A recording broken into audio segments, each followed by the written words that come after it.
অনেকে ওই যে বাংলাদেশ ব্যাংকের এটির জন্য পড়াশোনা করতেছে, প্লাস রাতের বেলা হইলে পারতো, এই জন্য আর কি অনেকে থাকতে পারে না। আমাকে বলছে যে রেকর্ডিং করলে একটু সুবিধা হবে। যাই হোক, আমরা রেকর্ডিং করলাম। যারা আসতে পারে না তাদেরকে ইয়ে করে দেবো বা গ্রুপে দিয়ে দিব। তো এর আগে আমাদের পরিচিতিটা শুরু করি। সেটা হচ্ছে, আমি মোহাম্মদ রফিকুল ইসলাম, ঢাকা ইউনিভার্সিটি থেকে কেমিস্ট্রি ডিপার্টমেন্টে পড়াশোনা করেছি। সম্প্রতি 47তম বিসিএস থেকে পুলিশ ক্যাডারে সুপারিশপ্রাপ্ত হই।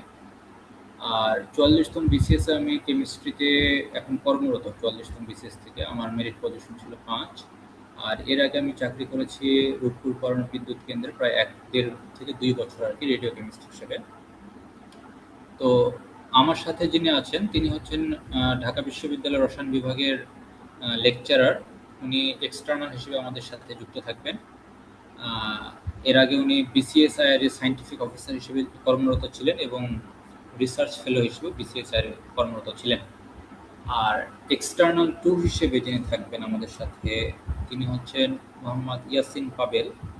তো উনি আজকে আমাদের সাথে উপস্থিত থাকতে পারেন না এই কারণে যে এখন ইউএসএ তে টাইমটা হচ্ছে একদম রাত। আমরা এই এমন সময়ে শুরু করছি যেমন থাকতে পারে নাই।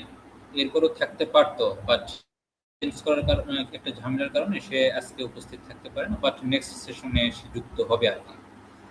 তো সেও পড়াশোনা করেছে আমাদের ঢাকা ইউনিভার্সিটি থেকে ফিজিক্যাল কেমিস্ট্রি ব্রাঞ্চে। এখন বর্তমানে ইউনিভার্সিটি অফ ফ্লোরিডাতে আছেন, পিএইচডি ক্যান্ডিডেট। রিসার্চ করেন, তার ভালো রিসার্চ আছে। এর পাশাপাশি আমরা আরও অন্য কাউকে হচ্ছে আমরা অ্যাড করতে পারবো এখানে। তো এর আগে আমি যেটা শুনতে চাচ্ছি সেটা হচ্ছে আপনাদের সেশন কার কত, আমি এটা একটু শুনতে চাচ্ছি। সবাই একটু এক এক করে বলবেন কাইন্ডলি, যে আপনাদের সেশন মোটামুটি একদম কত, আপনাদের সাথে একটু পরিচিত হয়। আমরা 18-19। আচ্ছা। আর ভাই এক এক করে একটু বলেন সবাই, সেশনটা শুনলে ভালো হয় আর কি আমাদের জন্য। 15-16 আমার। 15-16। আচ্ছা। আচ্ছা। আর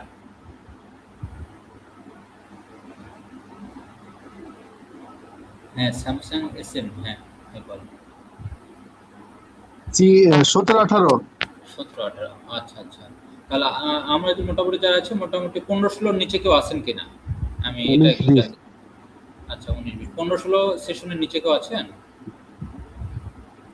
আচ্ছা, আশা করি 15-16 সেশনের নিচে নেই, এই জন্য আর কি জানলাম, কারণ আমার সিনিয়র হয়তো ওইভাবে ইয়ে করতে পারে। যাই হোক, তো আমি সকলকে শুরুতে আমি যেটা বলবো আর কি, যে আমাদের কেমিস্ট্রিতে বিসিএস এর ভাইভা দিতে গেলে কি কি বিষয়ের উপরে আমাদের ফোকাস রাখতে হবে। তো আমরা মেইনলি মক দিয়ে শুরু করব। আমাদের এই প্ল্যাটফর্মটা প্রধানত হচ্ছে কেমিস্ট্রি মক ভাইভা নিবে। আমাদের সাথে দুজন এক্সটার্নাল মেম্বার থাকবে এবং আমি ডিরেকশন দিব। পাশাপাশি আমার আরও একজন ফ্রেন্ড আছে, উনিও ডিরেকশন দিবেন। উনি হচ্ছেন আসিফ ইকবাল শুভ, 47তম বিসিএস থেকে প্রশাসন ক্যাডারে সুপারিশপ্রাপ্ত। তো আজকে ওর ব্যস্ততার কারণে ওকে অ্যাড করা হয় নাই, ও থাকবে। তো ও হচ্ছে ঢাকা ইউনিভার্সিটি 15-16 সেশনের অ্যাপ্লাইড কেমিস্ট্রির স্টুডেন্ট আর কি। তো এখানে ঢাকা ইউনিভার্সিটি কেউ আছেন কিনা? ঢাকা ইউনিভার্সিটি কেউ থাকলে একটা হ্যান্ড রেজ করেন, আমি ইয়ে করি। বা আমি আমি আছি, আমি অ্যাপ্লাইড কেমিস্ট্রি শুভ।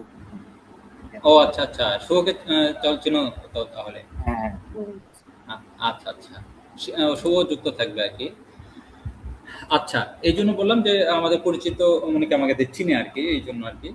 যাই হোক, এখন আমরা অফিসিয়ালি শুরু করবো সেশনটা। সেটা হচ্ছে, প্রথমে যেটা জানা জরুরি যে আমাদের বিসিএস মক ভাইভা দিতে গেলে আমাদের কেমিস্ট্রি স্টুডেন্ট হিসেবে আমাদের কি কি ফোকাস করতে হবে।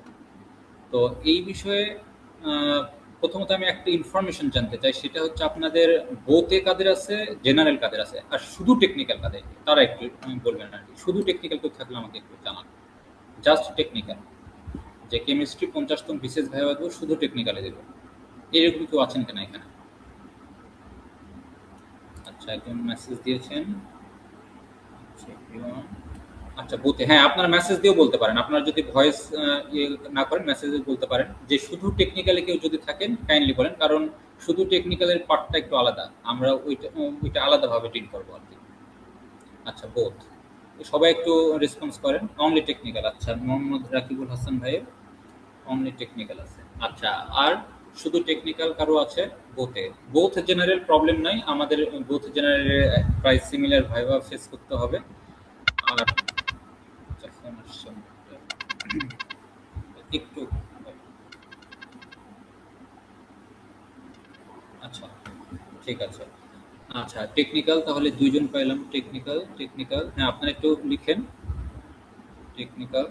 আচ্ছা, মোটামুটি আমরা দুইজনকে টেকনিক্যাল পাইলাম। আচ্ছা, এখন তাহলে বলি টেকনিক্যাল হইলে হবে কি, বা টেকনিক্যালের প্যাটার্নটা আমরা কিভাবে করব। টেকনিক্যালের প্যাটার্নটা হচ্ছে আমাদের বিসিএস ভাইবার যে আগের প্যাটার্নটা ছিল, এখন তো আমাদের 50, 47 বা 45, 6 যে প্যাটার্নে আসছে, সেইটা হচ্ছে একজন চেয়ারম্যান থাকবেন আর দুজন যে এক্সটার্নাল থাকবেন। এই দুজন এক্সটার্নাল সবাই হচ্ছে আপনার ঢাকায় কোনো অন্য কোনো ইউনিভার্সিটির প্রফেসর হতে পারেন, অথবা আমাদের সেক্রেটারি, অথবা পুলিশ ক্যাডারের, অথবা কাস্টম ক্যাডারের, অর্থাৎ সকলে হচ্ছে গভর্নমেন্ট সার্ভিসে থাকবেন। প্লাস যে কোনো ডিপার্টমেন্টে, আপনি কেমিস্ট্রিতে ভাইভা ফেস করতে গেছেন, বাট আপনার টিচার হিসেবে কেমিস্ট্রির নেই, দেখা গেছে জিওগ্রাফির কোনো একটা স্টুডেন্ট আছে, বাট আবার দেখা গেছে যে জিওগ্রাফির কোনো স্টুডেন্ট তার ভাইভাতে গিয়েছে আপনার হচ্ছে কেমিস্ট্রি কোনো স্টুডেন্ট। তো এরকম বর্তমানে হচ্ছে আর কি।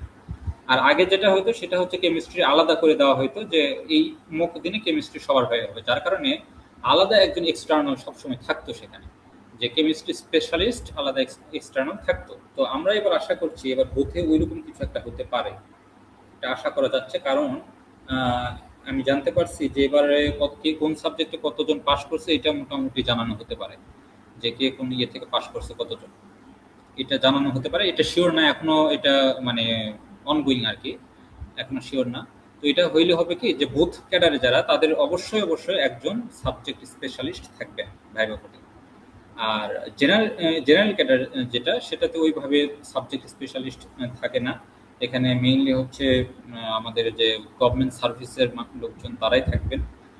আর শুধু টেকনিক্যাল, এখানে মাস্ট আপনার প্রফেশন, আপনার হচ্ছে সাবজেক্ট স্পেশালিস্ট মাস্ট এখানে থাকবে। কারণ একই দিনে হবে সাবজেক্ট স্পেশালিস্ট থাকবে, আর হচ্ছে এখানে যে চেয়ারম্যান, যিনি চেয়ারম্যান থাকবেন, তিনি হতে পারেন সুজাতুল্লাহ স্যার, উনি হতে পারেন আফতাব আলী স্যার, অথবা হতে পারেন হচ্ছে মহিউদ্দিন স্যার, কেনেডি স্যার, অথবা আমাদের শরীফ শরীফ স্যার, যে কেউ উপস্থিত থাকতে পারেন। উনি ডিরেক্টেড করবেন, যে এখানেও আমি সেম কাজটা করবো, এখানে ডিরেকশন দিব। আর আমার এক্সটার্নাল যারা এক্সপার্ট আছে, মোহাম্মদ আকিব হাসান ঢাকা ইউনিভার্সিটির লেকচারার, আর আমার বন্ধু আরেকজন হচ্ছে ইয়াসিন পাবেল, সে হচ্ছে পিএইচডি ক্যান্ডিডেট, সে উপস্থিত থাকবে আর কি। আমাদের মক ভাইভাটা এইভাবে আমরা কন্ডাক্ট করবো আর কি, আশা করা যায়।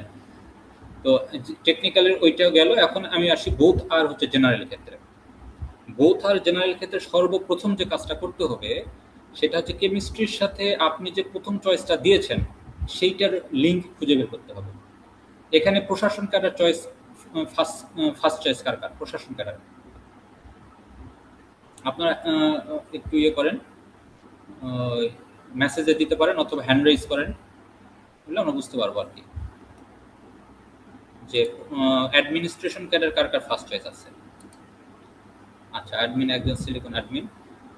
আচ্ছা, অ্যাডমিন কাদের? পুলিশ ক্যাডার, এই সবাই লিখেন যে কার কোন চয়েস, ফার্স্ট চয়েস যার যেটা সেটা লিখেন। Administration, police, foreign, customs, audit, tax, কার কোন চয়েস আপনারা লিখে ফেলেন। আচ্ছা, অ্যাডমিনিস্ট্রেশন, ফরেন একদম পেয়েছি। আর কার কোন চয়েস আছে একটু কাইন্ডলি সবাই লিখে ফেলেন। অ্যাডমিনিস্ট্রেশন, ওকে।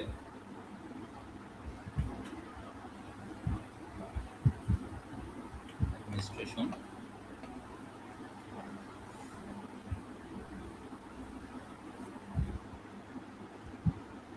হ্যাঁ মোটামুটি বোঝা গেছে যে অ্যাডমিনিস্ট্রেশন আছে, আবার হচ্ছে ফরেন ক্যাডার আছে। পুলিশ ক্যাডার কি কারো আছে কিনা?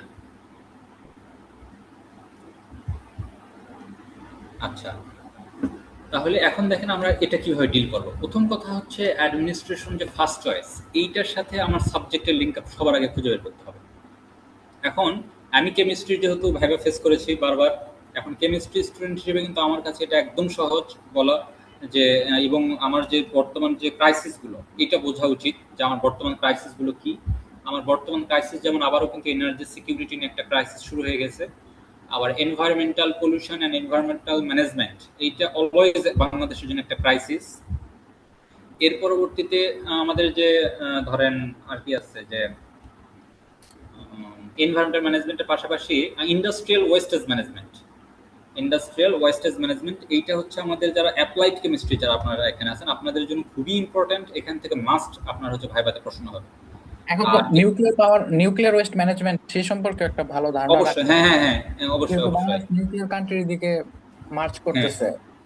হ্যাঁ, তো যেহেতু আমাদের নিউক্লিয়ার নিয়ে পড়াশোনা আছে, তো নিউক্লিয়ার ওয়েস্টেজ ম্যানেজমেন্ট আমি আবার যেহেতু ওখানে 1.5 বছরের বেশি চাকরি করছি, 1 বছর 8 থেকে 9 মাস, তো নিউক্লিয়ার ওয়েস্টেজ ম্যানেজমেন্টের বেসিক জিনিসটা অনেকেই জানে না আমাদের এখানে। আমাদের যেহেতু ভিতরে আমি ছিলাম, যার কারণে আমি ভালো বলতে পারবো যে আসলে ওয়েস্টেজ ম্যানেজমেন্টটা কিভাবে হবে, পাশাপাশি এইটার হচ্ছে ফুয়েলিং, কমিশনিং কিভাবে কি হবে সবকিছু মোটামুটি আমার জানা আছে, এবং এটা থেকে কিন্তু আমাকে প্রশ্ন করেছিল।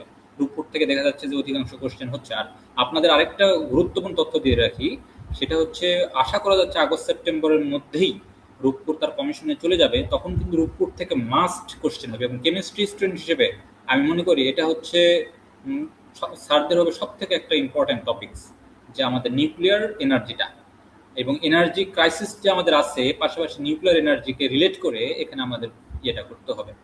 ওকে, এর পরবর্তীতে আমরা যেটা দেখলাম যে এনভায়রনমেন্টাল এই বিষয়গুলো মোটামুটি আমাদের দেখতে হবে। তো সবার আগে আপনাদের কাজ যে আপনার বিসিএস অ্যাডমিনিস্ট্রেশন ফার্স্ট চয়েস কেন, এটা আপনার খুঁজে বের করা। যেমন আমি হচ্ছে 47তম, আমি বলি আমার আগে চয়েসটা একটু বলে রাখি, যে সেটা হচ্ছে আমি মোটামুটি 43 থেকে বিসিএস দিচ্ছি। তো 43 থেকে 44 থেকে আমি কর্মরত এখন কেমিস্ট্রিতে। আমি 43 থেকে 50 প্রত্যেকটা বিসিএস আমার ফার্স্ট চয়েস ছিল পুলিশ ক্যাডার, বাট একমাত্র বিসিএস যেটা হচ্ছে 47, যেখানে আমার বিসিএস অ্যাডমিনিস্ট্রেশন ফার্স্ট চয়েস ছিল। কারণ বিভিন্ন কারণে এটা যেহেতু রেকর্ডেড হচ্ছে, আমি আর বললাম না যে বিভিন্ন কারণে এটা দেওয়া হয়েছিল। তো আমি যেটা তৈরি করেছিলাম যে অ্যাডমিনিস্ট্রেশন আমি ফার্স্ট চয়েস কেমিস্ট্রি স্টুডেন্ট হিসেবে কেন কিভাবে দিয়েছিলাম আর কি। তো আমি লিখেছিলাম যে বলেছিলাম যে sir, BCS administration is my first choice because it offers the unique opportunity to serve both at the grassroots and national policy levels. একদম মাঠ পর্যায়ে এবং ন্যাশনাল পলিসি লেভেলে এটা আমার হচ্ছে ভূমিকা রাখবে। ইউনিক অপরচুনিটি আছে directly impacting people's lives through effective governance and development initiatives. তো এর পাশাপাশি আমি এটা মোটামুটি আমি অ্যাডমিনিস্ট্রেশনটাকে ফোকাস করলাম। এর পরবর্তীতে যেটা বলেছিলাম যে অন দ্য আদার হ্যান্ড আমি কিন্তু কেমিস্ট্রিতে ঢুকে গেলাম। দেখেন আমার কিন্তু প্রথম চয়েস অ্যাডমিনিস্ট্রেশন, এটাতে আমি মেইন জিনিস যেটা ফোকাস করেছি যে effective governance and development initiative নিতে পারবো গ্রাসরুট অ্যান্ড ন্যাশনাল পলিসি লেভেলে। আচ্ছা, এরপরে আমি যেটা বললাম সেটা হচ্ছে আমার on the other hand my academic background in chemistry and teaching, আমি যেহেতু পড়াশোনা করাই, teaching equips me with analytical, problem solving and decision making skills. যেহেতু আমাদের অ্যাডমিনিস্ট্রেশনে এই তিনটা বিষয় মাস্ট লাগবে, সেটা হচ্ছে analytical, problem solving and decision making skills. তো that are particularly valuable in sectors like industrial wastage management, environmental management and energy security. তো এই তিনটা জিনিস আমি ডিটেলস পড়াবো এবং ডিটেলস আমরাও পড়বো, বিকজ আমাদের কেমিস্ট্রি স্টুডেন্ট হিসেবে অধিকাংশ ভাইবা আমাদের ফেস করতে হবে এই তিনটা টপিক্সের উপরে। এবং আমি বলতে গেলে এই তিনটা বলার কারণে আমি 47তম বিসিএস ফুল ভাইবা ফেস করেছি হচ্ছে environmental wastage management and energy সিকিউরিটির উপরে।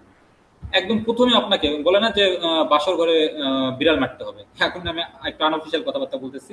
তো আমাদের একদম ইন্ট্রোডাকশনেই বা বিসিএস অ্যাডমিনিস্ট্রেশন কেন আমার ফার্স্ট চয়েস এটা মোটামুটি বলবে আর কি। স্যার ইন্ট্রোডাকশন না বললেও অ্যাডমিনিস্ট্রেশন বা প্রথম চয়েস এটা কেন দিছো অন্যভাবে বলতে পারে, এমন যেমন এইভাবে যে বলে যে হোয়াই বিসিএস অ্যাডমিনিস্ট্রেশন ইজ এর ফার্স্ট চয়েস, এইভাবে কোশ্চেন গুলো তাও না। নর্মাল আমাকে যেভাবে বলছো তুমি তো শিক্ষা ক্যাডার আছো, শিক্ষা ভালো লাগছে না, ও ভালো তো লাগবেই না, এটাতে থেকে আর কি করবা, এটা সমস্যা অ্যাডমিন আসবা এসে। তখন আমি কিন্তু এখানে ডিফেন্ড করছি যে স্যার অবশ্যই শিক্ষা ক্যাডার এখানে স্যার আমাদের হিউম্যান ক্যাপিটাল ডেভেলপমেন্টে অনেক ভূমিকা রাখে এখানে, কিন্তু স্যার এটা ক্লাসরুমের মধ্যেই সীমাবদ্ধ। তো আমি এটাকে আরো ব্রডার প্ল্যাটফর্মে আমি এই হিউম্যান ক্যাপিটাল ডেভেলপমেন্ট থেকে শুরু করে আমার যে অ্যানালাইটিক্যাল স্কিল ডেভেলপমেন্ট বা আমার হচ্ছে যে problem solving skill, decision making skill, এইটা স্যার আমি একদম গ্রাসরুট লেভেল থেকে ন্যাশনাল পলিসি লেভেলে আমি এটা নিয়ে যেতে চাই through effective governance and development initiatives. ওই জিনিসটা কিন্তু আবার নিয়ে আসছি, রিলেট করছি। তো এরপর আবার কিন্তু একই কথা বলবো যে স্যার যেহেতু আমার কেমিস্ট্রি ব্যাকগ্রাউন্ড ছিল, যার কারণে অ্যানালিটিক্যাল প্রবলেম, ডিসিশন মেকিং, তার পাশাপাশি এই কথা আমি সবসময় নিয়ে আসবো, সেটা হচ্ছে industrial wastage management, environmental management and energy security.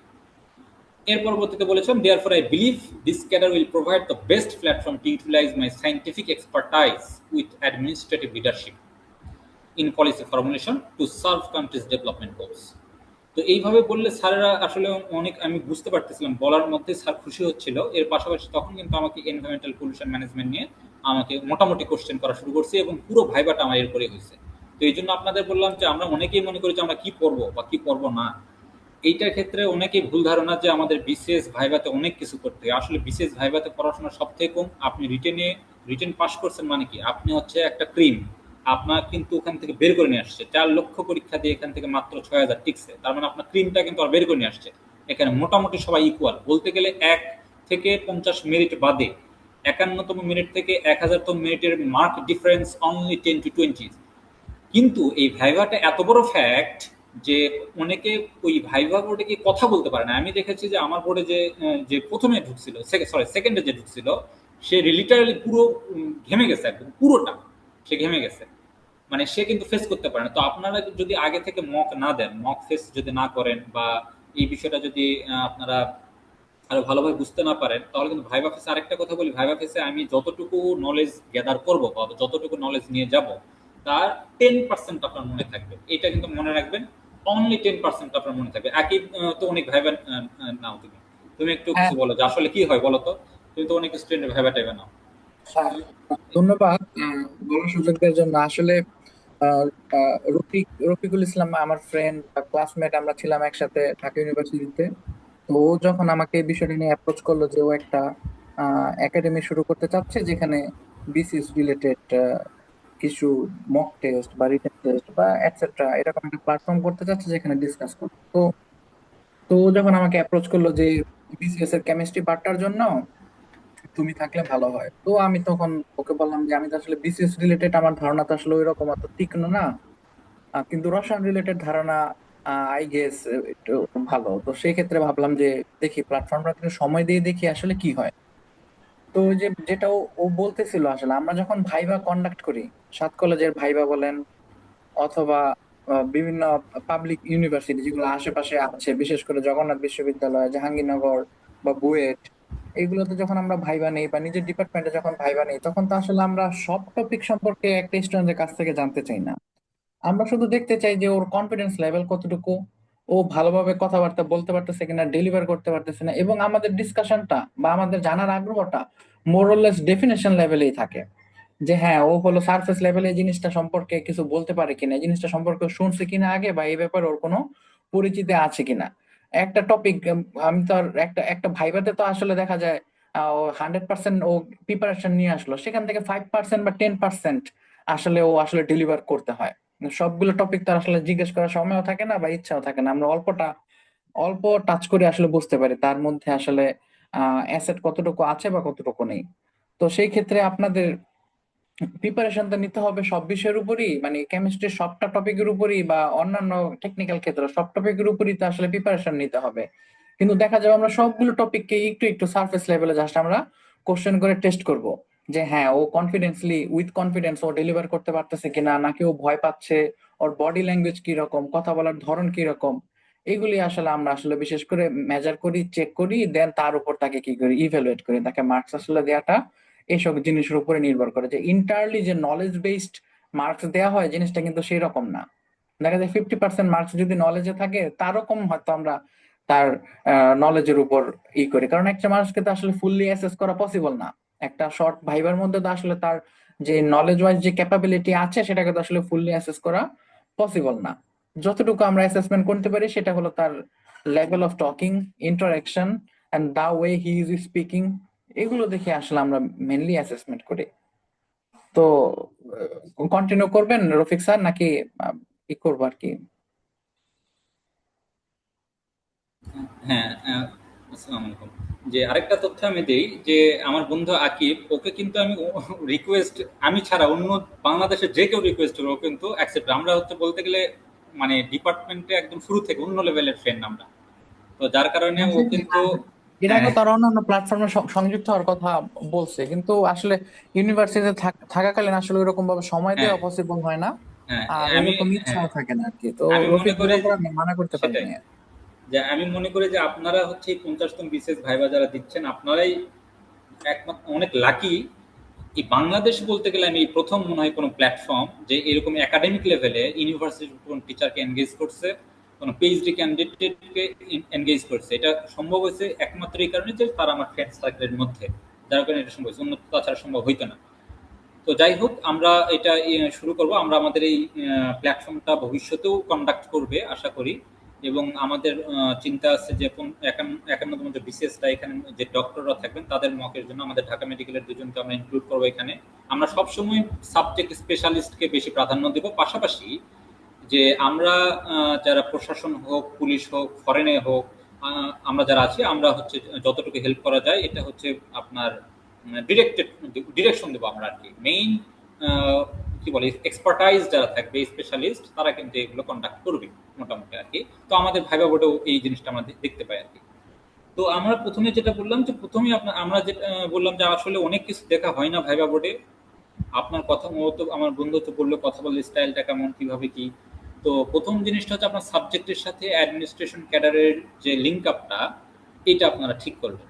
R 2 number, সেটা আচ্ছা আমি আরেকটা কোশ্চেন করি, কেউ কি কোনো চাকরিতে আছেন কিনা? যদি জবে থাকেন তাহলে জব সুইচ করছেন কেন, অথবা কোনো ক্যাডারে কেউ আছেন কিনা? তাহলে ক্যাডার কেন সুইচ করতে চাচ্ছেন? যদি কোনো সার্ভিসে থাকেন তাহলে আপনারা একটু কাইন্ডলি বলতে পারেন যে আমি অমুক সার্ভিসে আছি, সবাই আর কি, যদি কেউ সার্ভিসে থাকেন আর কি। তো সার্ভিসে থাকলে এই কোশ্চেনটা করে যে আপনি অমুক সার্ভিস ছেড়ে আপনি এই সার্ভিসে কেন আসতে চাচ্ছেন আর কি, এরকম কোশ্চেন করতে পারেন। আচ্ছা যাই হোক, মানে অনেকে সার্ভিসে থাকতে পারে আবার নাও পারে। তাহলে আমাদের প্রথম বিষয়টা আমরা রিলেট করব আমার সাবজেক্টের সাথে। এটা এর পরবর্তীতে আমরা যখন সাবজেক্টের সাথে রিলেট করলাম, সেখানে আমরা দেখতে পাবো যে এনার্জি সিকিউরিটি প্রথম টার্মটা। তো তখন কোশ্চেন করবে যে হোয়াট ইজ এনার্জি সিকিউরিটি। তো এনার্জি সিকিউরিটি জিনিসটা কি, সেটা আমরা আস্তে আস্তে সব উত্তর দেবো। আজকে জাস্ট আমি ইন্ট্রোডাক্টরি ক্লাস, আমরা জাস্ট মোটামুটি বোঝানোর চেষ্টা করছি যে আমরা কিভাবে এটা কন্ডাক্ট করব। এর পরবর্তীতে ধরেন আপনার কোশ্চেন হলো ইন্ডাস্ট্রিয়াল ওয়েস্টেজ ম্যানেজমেন্ট। যারা অ্যাপ্লাইড কেমিস্ট্রি আছেন তারা সবাই ইটিপির কথা জানেন। এখানে কিন্তু আমাকে ওই যে 47তম বিসিএসে আমাকে একটা কোশ্চেন করা হয়েছিল যে বুড়িগঙ্গা নদী, এইটা আপনি কিভাবে কেমিস্ট্রি স্টুডেন্ট হিসেবে প্রশাসন ক্যাডারে যদি যান, বুড়িগঙ্গা নদীর যে দূষণটা, এটা কিভাবে রোধ করবেন? আচ্ছা আপনাদের মধ্যে যদি কেউ আনসার দিতে চান আপনারা বলবেন কাইন্ডলি। আর জড়তাটা কাটাইতে হবে, মেইন বিষয়টা আমাদের জড়তা কাটাইতে হবে। তাহলে একদিন কেমিস্ট্রি ব্যাকগ্রাউন্ড, আমি প্রশাসন ক্যাডারে যেতে চাই, সেখান থেকে বুড়িগঙ্গা নদীটাকে আমি কিভাবে দূষণ মুক্ত করব, কাইন্ডলি যদি কেউ বলতেন। আপনাদের অবশ্যই অবশ্যই জড়তা কাটাবেন। হ্যাঁ শুরু করুন, যে কেউ। কি বলতে পারি? হ্যাঁ বলো।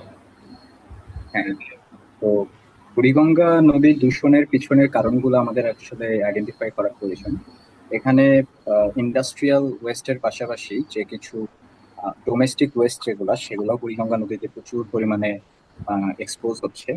তো আমরা যেটা করতে পারি যে আমাদের তো একটা নীতিমালা আছে, আমাদের পরিবেশ নীতিমালা আছে, ডিপার্টমেন্ট অফ এনভায়রনমেন্টেরও বেশ কিছু নীতিমালা দেওয়া আছে ইন্ডাস্ট্রির ক্ষেত্রে। সেক্ষেত্রে ইটিপি এটা কিন্তু বাধ্যতামূলক করা আছে প্রত্যেকটা ইন্ডাস্ট্রির জন্য। এবং করে বুড়িগঙ্গা নদীতে আগে ট্যানারির যে ওয়েস্ট এগুলো প্রচুর আসতো, এখন ট্যানারিটা সাভারের দিকে ট্রান্সফার করার কারণে ট্যানারি ওয়েস্টটা বুড়িগঙ্গা নদীতে কমে গেছে, বাট ডোমেস্টিক ওয়েস্টের পরিমাণটা প্রায় আগের মতোই আছে, সাথে কিছু ইন্ডাস্ট্রিয়াল ওয়েস্ট আছে। এই ক্ষেত্রে এই পানিটাকে তো আসলে ট্রিট করে এই পানিটাকে ঠিক রাখা পসিবল না। সেক্ষেত্রে যেটা করা যেতে পারে যে ইন্ডাস্ট্রি গুলাকে আরো প্রম্পট অ্যাকশন নেওয়া যেতে পারে জিটিপি বিল্ড আপের জন্য, অ্যান্ড অ্যাওয়ারনেস, যেটা মানুষের সচেতনতা বাড়ানো যেতে পারে। পলিসির দিকেই আমাদের ফোকাস করা উচিত, মেইনলি এনভায়রনমেন্ট ডিপার্টমেন্টের দিক থেকে পলিসির দিকেই বেশি ফোকাস করা উচিত। এটাই। আর কেউ বলতে চান? হ্যাঁ, পার্টিসিপেট করতে হবে সবাই। হ্যাঁ, পার্টিসিপেট করলে কথার জড়তাটা আমাদের কাটাইতে হবে। মেইনলি আমাদের ভাইবা বোর্ডে দেখা হয় কথার জড়তা সে কাটাইতে পারছে কিনা। একজন লোক অ্যাডমিন হতে চাচ্ছে, সে যদি ভাইবা বোর্ডে দাঁড়িয়ে কথা বলতে নাই পারে, তাহলে সে মানুষের মাঝে কিভাবে কথা বলবে? সেখানে তো আরো ডিফিকাল্ট কথা বলাটা। ওইটাই। তো আপনারা এখান থেকে প্রস্তুতিটা শুরু করেন যাতে কথা বলার যোগ্যতাটা সবার তৈরি হয়। কারণ আমি বললাম আমার কিন্তু 5টা ভাইবা দেওয়ার অভিজ্ঞতা আছে শুধু বিসিএস এর। তো এখানে কিন্তু কথা বলাটা সব থেকে ইম্পর্টেন্ট। তো অনেকে দেখা গেছে যে কিছুই বলতে পারে না, মানে গেল, যাওয়ার পরে তাকে প্রশ্ন করা হলো যে কথাটা বলতেছে চেয়ারম্যান পর্যন্ত যে যাবে সেই সাউন্ডটা পর্যন্ত বের হয় না। তো আমাদের ভোকালটা কিন্তু খুবই গুরুত্বপূর্ণ। আমি বলতেছি, আবার বলতেছি, ভোকালটা কিন্তু খুবই গুরুত্বপূর্ণ। ভোকাল থেকে স্যারেরা ইমপ্রেসড হয়ে যাবে প্রথমেই। যে না এটা ক্রিম চলে আসছে, আমার দরকার এটাই। এরপরে দেখবেন যে আপনার ভাইবা সহজ হয়ে যাচ্ছে। আর আপনার ভোকাল ভালো না, মিন মিন মিন কথা বলতেছেন, আস্তে বের হচ্ছে, তখন বলবে যে না এটার দরকার নেই আমার হচ্ছে কি দরকার, যে নেতৃত্ব দিতে লিডারশিপ ক্যাপাবিলিটি আমার দরকার, লিডিং ক্যাপাবিলিটি, কমিউনিকেশন স্কিল, এইগুলো আমার দরকার।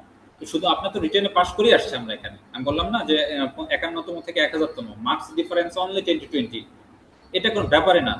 তো এই জন্য আমাদের ভাইভাটাকে খুব ভালোভাবে আমলে নিতে হবে। আচ্ছা, এরপরে সেকেন্ড যদি কেউ বলতে চান বলেন। আচ্ছা, আমি একটু বলতে চাচ্ছি, আমাকে হ্যাঁ শোনা যাচ্ছে? হ্যাঁ, শুনতে পাচ্ছি, বলেন। আচ্ছা, প্রথমে আমি একজন কেমিস্ট্রি ব্যাকগ্রাউন্ড স্টুডেন্ট হিসেবে আমি যদি প্রশাসন করার সুপারিশ প্রাপ্ত হই, তাহলে তথ্যভিত্তিক যে বিশ্লেষণটা পানি, অর্থাৎ বুড়িগঙ্গা নদীর, সেখানে কি ডিও, ডিওডি, সিওডি, সেখানে হেভি ওয়াটার থাকতে পারে, মানে হেভি মেটাল থাকতে পারে, লেড ক্রোমিয়াম, এগুলো আমরা কেমিস্ট্রি হিসেবে জানি। তো এগুলো প্রথমে আমরা আহ কি পরিমাণে আছে এই মেজারটা আগে করে নিব, অর্থাৎ তথ্যভিত্তিক যে বিশ্লেষণ সেটা করার পরে আমাদের রিপোর্টটা জমা দিব। তারপরে আমরা যেটা স্টেপ নিতে পারি সেটা হলো আমাদের এখানে সিটি কর্পোরেশন ঢাকা, উত্তর দক্ষিণ, তারপর ওয়াসা আছে, পরিবেশ অধিদপ্তর আছে, এগুলোর সাথে আমরা সমন্বয় করার চেষ্টা করবো। অর্থাৎ পরিকল্পনাটা হবে আমাদের সমন্বিত পরিকল্পনা। তারপরে আমরা এই ক্ষেত্রে আরেকটা কাজ করতে পারি, সেটা ইন্ডাস্ট্রি গুলোকে ইটিপি বাধ্যতামূলক করার চেষ্টা করতে হবে। তো এতে করে আমাদের ওয়েস্টেজের পরিমাণটা কমে যাবে। তারপরে আমাদের লাস্ট যেটা করতে পারি সেটা হলো সাধারণ মানুষকে, অর্থাৎ ডোমেস্টিক লেভেলে যারা আছে তাদেরকে সচেতনতা করতে পারি যে বর্জ্য ব্যবস্থাপনা কিভাবে করবো, এগুলোকে কোন বর্জ্য কিভাবে আমরা হ্যান্ডেল করবো বা ডিকম্পোজ করবো, এই বিষয়গুলো আচ্ছা। সম্পর্কে যদি আমরা ক্যাম্পেইন করে থাকি তাহলে বিষয়টা আস্তে আস্তে কমে আসবে, আই থিঙ্ক। সুন্দর। আচ্ছা, আর কেউ যদি বলতে চান, আর কেউ অ্যাড করতে চান, বা নতুন কেউ যদি বলতে চান আর কি। আচ্ছা, মনে হয় আর কেউ বলবেন না। তো আমরা দেখলাম যে দুইজন আমাদের মেম্বার যারা হচ্ছে এখানে পার্টিসিপেট করলো। তো তাদের দুজনের উদ্দেশ্যে আমি আরেকটা কথা বলতে চাই এখানে, সেটা হচ্ছে ইটিপি। আপনারা দুজনে একই কথা বলেছেন যে ইটিপি তারা করতে চায় না, বা ইটিপি বাধ্যতামূলক করতে হবে, তাই না? আপনার দুজন একটু মাইকটা অন করেন। যে হ্যাঁ, ইটিপি বাধ্যতামূলক করতে হবে এখন। তাহলে কি বাংলাদেশে প্রত্যেকটা ইন্ডাস্ট্রি কি ইটিপি বাধ্যতামূলক নাই এখন? আমি আমার বলতে চাইছিলাম জানা যে মতে ইটিভি বাধ্যতামূলক করা আছে ডিপার্টমেন্ট অফ এনভায়রনমেন্ট থেকে, বাট হ্যাঁ এই জিনিসগুলো তদারকি করা, নিয়মিত হ্যাঁ, তদারকি করা এক্স্যাক্টলি যে তারা এক্স্যাক্টলি। ইটিভি প্ল্যান্ট স্থাপন করছে কিনা, কিংবা তারা প্রপারলি ট্রিট করতেছে কিনা তাদের ইন্ডাস্ট্রিয়াল যে ওয়েস্টটা ডিসপোজ করার আগে, এটা মনিটরিং করা অ্যান্ড অ্যাকশন নেওয়া, এর বিরুদ্ধে অ্যাকশন নেওয়া। তার মানে ইটিপি মোটামুটি সব প্রতিষ্ঠান করছে, এটা আপনারা বলছেন আর কি, মানে সবার আছে, হ্যাঁ, মানে হ্যাঁ ভাই, মানে এটা এক্সিস্টেন্স। হচ্ছে নীতিমালা জারি করা আছে শিল্প মন্ত্রণালয় হ্যাঁ থেকেও এবং ডিপার্টমেন্ট অফ হ্যাঁ, এনভায়রনমেন্ট থেকেও। তো আছে কিন্তু মানে ইটিভি আমি আছে, বলতেছি হ্যাঁ। মাঠ পর্যায়ে এটা আছে কিনা সেটা হ্যাঁ, বলছি মাঠ একদম পর্যায়ে তারা এটা ইমপ্লিমেন্ট করতেছে কিনা এই জিনিসগুলো আর কি। হ্যাঁ হ্যাঁ, এখন কথা হচ্ছে তারা কেন করতে চায় না, করছে। এটা তো অনেক কস্টলি বিষয়, কারণ এতে করে আমাদের কাজের যে কস্ট এটা বেড়ে যাবে হচ্ছে পৃথিবী করতে গেলে। প্রথম এক্স্যাক্টলি, কারণ মেইন বিষয়টা হচ্ছে আমার cost and benefit analysis. Cost and কস্টটা বেনিফিট অ্যানালাইসিস। হ্যাঁ, ঠিক আছে। এইটা আমাকে এই আমি যখন উত্তরটা দিয়েছিলাম মোটামুটি আপনাদের মতো, আমার কিন্তু এই কোশ্চেনটা পাল্টা কোশ্চেনটা করছিল। দেখেন, পারবেন আসলে। আমাদের একটু কনফিডেন্স থাকতে হবে। আরেকটা বিষয়টা হচ্ছে বি কনফিডেন্ট। সবসময় আপনি ভুল উত্তর দিলে বি কনফিডেন্ট। আপনার কনফিডেন্স দেখে যাতে স্যার বুঝতে পারে না এটা দিয়ে হবে। আপনি ভাইভাতে কয়টা উত্তর দিতে পারতেছেন না পারছেন এটা কোনো বিষয় না, আপনি কতটুকু কনফিডেন্ট এইটা হচ্ছে মেইন বিষয়। তো এইরকম করে আমরা মোটামুটি এই আমাদের মকগুলো নিব। আপনাদের পরবর্তীতে আমরা ফিডব্যাক দেবো যে আপনার কোন কোন জায়গায় আরো ভালো করা উচিত বা কেমন হয়েছে ওভারঅল। তো এখন মোটামুটি আমার হচ্ছে যে প্রথম কথা ছিল সেটা হচ্ছে এই ওভারঅল ধারণা যে আমাদের প্রশাসন, ফরেন, এগুলো পুলিশ, এটার সাথে কিভাবে আমি কানেক্ট করবো। তো এটা করলে এর পরবর্তীতে আমরা দেখবো যে এনভায়রনমেন্টাল পলিউশন নিয়ে আমরা একটু আরো পড়াশোনা করবো, ওয়েস্টেজ ম্যানেজমেন্ট নিয়ে ডিটেলস করবো, আমাদের রূপকুন নিয়ে ডিটেলস পড়াশোনা করবো, এরপরে আমাদের এনার্জি সিকিউরিটি নিয়ে পড়াশোনা করবো। এনার্জি সিকিউরিটিতে কিন্তু বর্তমানে আমাদের নেট মিটারিং, রিনিউয়েবল এনার্জি, যেটা এই রিনিউয়েবল এনার্জির মধ্যে দুইটা মানে খুবই গুরুত্বপূর্ণ টার্ম, সেটা হচ্ছে একটা ফিড ইন ট্যারিফ পলিসি আর একটা নেট মিটারিং। এই ফিড ইন ট্যারিফ পলিসি যদি আপনি ভাইবা বোর্ডে বলতে পারেন কেমিস্ট্রি স্টুডেন্ট হিসেবে, আপনি কিভাবে এটা লাগাবেন, এটা আপনি অ্যাপ্লাই করবেন, এইগুলো কিন্তু সবাই বলতে পারবে না। আসলে আমাদের ভাইবা বোর্ডে এখনো যে অ্যানালাইটিক্যাল বিষয়টা সবাই চায় যে আপনি কতটুকু অ্যানালাইসিস করতে পারেন, কতটুকু অ্যানালাইসিস করার সক্ষমতা আছে। তো এই জিনিসটা তারা দেখতে চায়। তো আমরা এই বিষয় নিয়ে ভবিষ্যতে আরো কথাবার্তা বলবো। তো এখন আমার বন্ধু আকিব এই হাসান। ভাই, একটু হ্যাঁ হ্যাঁ, বলেন। আপনি যে দুইটা টার্মিনোলজি বললেন, যে একটা নেট মিটারিং আর একটা যেটা ফিড ইন বললেন, ট্যারিফ ওটা পলিসি, নিয়ে হ্যাঁ। যদি একটু একটু যদি সুপারফিশিয়াল আলাপ দিতেন আর কি, আচ্ছা জিনিসটা কি? আচ্ছা, এই নেট মিটারিং বিষয়টা হচ্ছে, ধরেন আমাদের রিনিউয়েবল এনার্জি কেন ফেল করছে, বা রিনিউয়েবল এনার্জির দিকে আমরা কেন যাইতে পারতেছি না, বাংলাদেশ এই জায়গায় কেন ব্যর্থ, বলতে গেলে একদম ব্যর্থ বলা যেতে পারে। সেখানে আপনি যদি দেখেন যে ইন্ডিয়াতে বা আশেপাশে চায়নাতে, আপনার যদি ওয়েস্টার্ন কান্ট্রিতে দেখেন, হিউজ তার প্রোগ্রেস করছে, বাট হোয়াই ওয়ার নট। তো এইখানে আমি যে জিনিসটা হয়েছে সেটা হচ্ছে আমাদের পলিসি মেকিং একটু প্রবলেম হয়েছে, যার কারণে। তো এখানে নেট মিটারিং জিনিসটা কি? নেট মিটারিং জিনিসটা হচ্ছে আমি যে পরিমাণ বিদ্যুৎ উৎপাদন করব আমার পার্সোনালি, আমি হচ্ছে আমার সেটা হতে পারে আমার সোলার প্যানেলের মাধ্যমে বা অন্য যে কোনো ওয়েতে আমি যে বিদ্যুৎ উৎপাদনটা করব, এবং আমার যে ন্যাশনাল গ্রিড থাকবে, এই দুটার মধ্যে একটা কম্বিনেশন হবে, যে আমি ন্যাশনাল গ্রিড থেকে ধরেন 50 ইউনিট বিদ্যুৎ খরচ করলাম, আর আমি ধরেন 20 ইউনিট বিদ্যুৎ উৎপাদন করলাম। তো আলটিমেটলি ওই যে 20 ইউনিট বিদ্যুৎ উৎপাদন করছেন ওইটা ন্যাশনাল গ্রিডে যাবে, যাওয়ার ফলে আপনি মাত্র 30 ইউনিটের বিদ্যুতের টাকাটা সরকার কেটে নেবে আপনার থেকে। বুঝতে পারছেন? নেট মিটারিংটা নেট করবে আর কি, ওভারঅল প্লাস মাইনাস করে। বুঝতে পারছেন নেট মিটারিং? জি, এটা আসলে ক্যালকুলেশন টাইপ। আমি হ্যাঁ, যখন উৎপাদন ক্যালকুলেশন টাইপ। করবো আর সেটুকু ফিড, বাদ যাবে। হ্যাঁ, আর ফিড ইন ট্যারিফ পলিসি বিষয়টা কি? ফিড ইন ট্যারিফ পলিসি বিষয়টা হচ্ছে পুরোই প্রফিটেবল ওয়েতে। আপনি কোনো ক্যালকুলেশন প্লাস মাইনাস করবেন না, পুরো প্রফিট ওরিয়েন্টেড। আপনি যতটুকু বিদ্যুৎ উৎপাদন করবেন সরকার আপনাকে ততটুকু ইউনিট, একটা নির্দিষ্ট ইউনিটের টাকা দিতে বাধ্য। অর্থাৎ মানুষজন যখন দেখবে যে আমি বিদ্যুৎ জাতীয় গ্রিডে দিচ্ছি, আমি টাকা পাচ্ছি তার বিনিময়ে, আমি প্লাস মাইনাস করতে চাই না, মানুষ চায় টাকা। তারপর সেই টাকা দিয়ে সে কি করতে চায়? ডাইভার্সিফাইড করতে চায়, সে টাকাটাকে বিভিন্ন জায়গায় সে খাটাইতে চায়। কিন্তু আমি ওই নেট মিটারিং চাই না। তো আমাদের বাংলাদেশে এখন বর্তমান নেট মিটারিং পলিসিটা কার্যকর, কিন্তু আমাদের অধিকাংশ যারা বিশেষজ্ঞ তারা বলতেছে যে এই বিষয়টাকে আমরা ফিড ইন ট্যারিফ পলিসিতে কনভার্ট করা উচিত। তো এটা নিয়ে আমরা ডিটেলস কথাবার্তা বলবো আরো, যে feed in tariff policy A to Z. আমি জাস্ট খালি মানে ভাষার যে কথাটা বললাম আর কি, এইটা। তো যাই হোক, এরকম নিয়ে আমরা আরো ডিটেলস আলোচনা করবো, মকে মকে এগুলো নিয়ে আমরা অনেক ধরনের প্রশ্ন করবো এরকম। আমাদের যথেষ্ট আল্লাহর রহমতে আমাদের এগুলো কন্টেন্ট বা রিসোর্স আছে আর কি। তো এখন আমার বন্ধু আকিব হাসান, সে আপনাদের মোটামুটি বিসিএস এ যদি সাবজেক্ট স্পেশালিস্ট থাকে বোর্ডে কেমিস্ট্রির, আমি মোটামুটি বুঝতে পারতেছি যে এবার থাকতে পারে।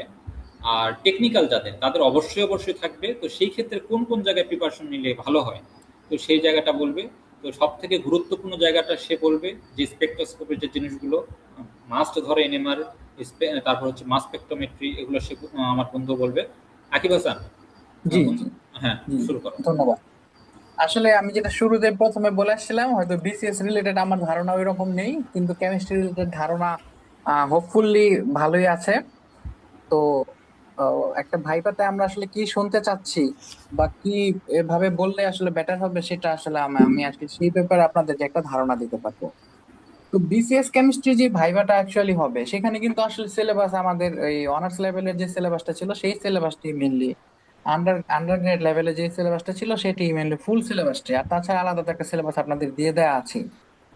তো আমরা আমরা যেটা স্মার্টলি প্রিপেয়ার করার মক টেস্ট গুলোতে আমরা যে স্মার্টলি আপনাদেরকে প্রিপেয়ার করার ট্রাই করব, সেখানে স্কোপ অফ কেমিস্ট্রি ভাইবা, মানে কোন কোন পয়েন্ট থেকে ভাইবা নেওয়ার স্কোপ আছে সেগুলো, কোশ্চেন কি করা যেতে পারে, সিলেবাস কি রকম হবে, কমন কোশ্চেন প্যাটার্ন, এবং রেলিভেন্ট রিসোর্সেস এবং প্রিপারেশন স্ট্র্যাটেজি, এইগুলো সম্পর্কে আসলে আমরা আপনাদেরকে ধারণা দেওয়ার চেষ্টা করব আসলে। সেটা টোটালি ডিপেন্ড করবে আপনার মক দেওয়ার স্টাইলের উপর আর কি, আপনি কি রকম ভাবে ইন্টারাক্ট করেন, আপনি কি রকম ভাবে অ্যান্সার দিচ্ছেন, সেটাকে এইভাবে না বলে কোন ভাবে বললে ভালো হতো, আপনার স্টাইলটা কি রকম হওয়া উচিত ছিল, এইসব জিনিসগুলো বেসিক্যালি আমরা আপনি আপনি কারেক্ট বলতেছেন নাকি রং বলতেছেন সেগুলোকে অ্যাসেসমেন্ট করার জন্য বেসিক্যালি আমি থাকবো। তো আমরা যেটা জানি যে কেমিস্ট্রিতে অবশ্যই তিনটা ব্রাঞ্চ আছে, একটা হলো physical chemistry, inorganic chemistry and organic chemistry. তো এটা বাদেও আরো অ্যাপ্লিকেশন ওরিয়েন্টেড আরো অনেকগুলো সাইড আছে, যেরকম analytical chemistry, industrial chemistry, environmental chemistry, radio chemistry, etcetera. তো এখন টপিকের এখানে কোনো শেষ নেই। তো আহ, তার মধ্যে থেকে কিছু কিছু ইম্পর্টেন্ট টপিক সেগুলোকে আমাদেরকে ডেফিনেশন লেভেলে জানা থাকতে হবে। তো আমাদের একদম কনসেপ্ট মাথায় এটাই ক্লিয়ার রাখতে হবে যে কেমিস্ট্রি টেকনিক্যাল ভাইবা যদি আমি ক্লিয়ার করতে চাই, ক্র্যাক করতে চাই, তাহলে আমার সবকিছুকে মোরলেস ডেফিনেশন লেভেলে জানা থাকতেই হবে। ওটা নিয়ে ডিটেলস, ডিরাইভেশন, মেকানিজম অত কিছু জানা থাকা লাগবে না, জাস্ট ওই টপিকটা রিলেটেড যদি আমি 2-3টা সেন্টেন্সও বলতে পারি, that would be more than enough. আচ্ছা, যে আমাদের ফিজিক্যাল কেমিস্ট্রিতে gas law, thermodynamics, chemical equilibrium, chemical kinetics, kinetics থেকে তো কোশ্চেন করবেই, ইলেকট্রোকেমিস্ট্রি, কোলিগেটিভ প্রপার্টিজ জিজ্ঞেস করবেই, solution, spectroscopy, chemical analysis, qualitative, বিভিন্ন অ্যাসিড রেডিক্যাল, বেসিক রেডিক্যাল সেগুলোর ডিটারমিনেশন, অর্গানিক ফাংশনাল গ্রুপের ডিটারমিনেশন, ল্যাসাইন টেস্টের মাধ্যমে বিভিন্ন কেমিস্ট্রি এলিমেন্ট কিভাবে নাইট্রোজেন, সালফার বা হ্যালোজেন গুলো ডিটেক্ট করা যায় সেগুলো, বাফার সলিউশন, এগুলো হলো ফিজিক্যাল কেমিস্ট্রির মধ্যে কিছু কমন টপিক। এগুলো বাদেও আরো অনেক টপিক আছে আসলে। ইনঅর্গানিক কেমিস্ট্রির মধ্যে atomic structure, Bohr model, Rutherford model, Heisenberg's uncertainty principle, then Schrodinger model, মানে সোডিঞ্জারের ইলেকট্রনিক যে ইকুয়েশন গুলো আছে, ওয়েভ পার্টিকেল যে ডুয়েলিটির ইকুয়েশন গুলো আছে, দি ব্রগলির ইকুয়েশন, সে সকল ডিসকাশন। পিরিয়ডিক টেবিল থেকে ionisation potential, electron affinity, electronegativity, এই সকল টাইপের group theory, group chemistry discussion, chemical bonding, covalent bond, coordinate bond, ionic bond, redox reaction, radioactivity, nuclear chemistry, environmental chemistry, এই সকল টপিক গুলোকে inorganic কেমিস্ট্রিতে basically focus দেওয়া হয়। আর যেটা রফিক স্যার আমাদেরকে যেটা বললেন যে radio chemistry, environmental chemistry, nuclear chemistry, এগুলো এখন কি মানে খুবই relevant topic regarding the current condition of the world. So এগুলাকে আরো বেশি এমফেসিস দিয়ে আমাদের জানা থাকতে হবে। দেন অর্গানিক কেমিস্ট্রির মধ্যে আমরা, আপনারা ইন্টারমিডিয়েটে যে অর্গানিক কেমিস্ট্রিটা পড়ে আসছেন, যে বিভিন্ন গ্রুপের alkane, alkyne, অ্যালকাইন, alcohol, aldehyde, ketone, এই সকল বিভিন্ন গ্রুপ কেমিস্ট্রি গুলো তো আসলে জানা থাকতে হবে। তার মধ্যে বেসিক অর্গানিক কেমিস্ট্রির মধ্যে আছে acid base discussion, Bronsted acid, Lewis acid, soft acid, hard acid, এইগুলো, ইলেকট্রোফাইল, নিউক্লিওফাইল, তারপর কিছু কিছু রিঅ্যাকশন মেকানিজম, বিশেষ করে অ্যারোমেটিক কম্পাউন্ডের ক্ষেত্রে যে নাইট্রেশন আছে, সালফোনেশন আছে, ফিডেলক্রাফট অ্যালকাইলেশন, অ্যাসাইলেশন, সেগুলোর মেকানিজম, কার্বোক্যাটায়ন কি, কার্বনায়ন কি, স্টিরিওকেমিস্ট্রি, অপটিক্যাল অ্যাক্টিভিটি, কাইরাল কার্বন কি, সিস ট্রান্স আইসোমার কোনগুলো হয়, হেটারোসাইক্লিক কম্পাউন্ড, পিরিডিন, পিরিডিন টাইপের যে মলিকুল গুলো আছে যেখানে কার্বনের পরিবর্তে অন্য কোনো অ্যাটম থাকে সেগুলো, বায়োমলিকিউলস, স্টার্চ, লিপিড, তারপর এই কার্বোহাইড্রেটস, এইগুলো, বিভিন্ন অর্গানিক ডাই গুলো, দেন অ্যান্টিবায়োটিক গুলো। এখন কিন্তু মেডিসিন রিলেটেড অনেক কোশ্চেনই কিন্তু বিসিএস ভাইভাতে করা হয়ে থাকে, সেই ব্যাপারে হয়তো রফিক স্যার আরো কিছু পরবর্তীতে অ্যাড করবেন। আসলে অ্যান্টিবায়োটিক্স এর ব্যাপারে আপনারা তো অবশ্যই জানেন যে আমাদের সামনে খুবই খারাপ ভবিষ্যৎ আসতেছে। দেখা যাবে যে আজ থেকে আরো হয়তো 50 বছর বা 20-30 বছর পরে এরকম হবে যে মানুষ নর্মাল ঠান্ডা জ্বর থেকে, ঠান্ডা লাগছে বা কাশি হয়েছে বা জ্বর হয়েছে, সেখান থেকে মানুষ একদম মারা যাচ্ছে, মানে সহজ কথা বলতে গেলে পিঁপড়ার মতো মানুষ আসলে মারা যাবে, কারণ অ্যান্টিবায়োটিক রেজিস্ট্যান্স হয়ে যাচ্ছে সকল ইগুলো, আসলে ব্যাকটেরিয়া গুলো। তো সামনে ভবিষ্যৎ খুবই খারাপ হবে যদি নিউ জেনারেশনের অ্যান্টিবায়োটিক্স করা না হয়, আসলে ইনভেন্ট করা না হয়। অ্যানালিটিক্যাল কেমিস্ট্রি থেকে আসলে খুব ভালো ভালো কিছু ইম্পর্টেন্ট টপিক আছে যেগুলো মানে খুবই মানে favourite topic for viva BCS এর মতো জায়গাতে। এটা আমি আসলে ওই রফিক আমার সাথে ইন্টারাকশন করার পর আমি ওই সিনিয়র কিছু প্রফেসর স্যারদের সাথে ডিসকাস করছি যে স্যার আপনারা যখন ভাইবা নেন, যারা ছিলেন আর কি বোর্ডে যারা ছিলেন, এরকম স্যারদের সাথে কথা বললাম, তো স্যাররা আমাকে কয়েকটা টপিকের কথা বলছেন, ওইগুলো এখানে মিক্স আপ করা আছে। তো তার মধ্যে তারা যেটা আমাকে বললেন যে তারা এনএমআর থেকে কোশ্চেন করেই, এনএমআর, ইউবি স্পেকট্রোস্কোপি, দেন হলো মাস স্পেকট্রোস্কোপি, ক্রোমাটোগ্রাফি। আপনারা মোরলেস মাস স্পেকট্রোস্কোপি, ক্রোমাটোগ্রাফি, এনএমআর এই তিনটাকে এখন মার্ক করে রাখতে পারেন, এগুলো থেকে আপনাকে কোশ্চেন জিজ্ঞেস করবে।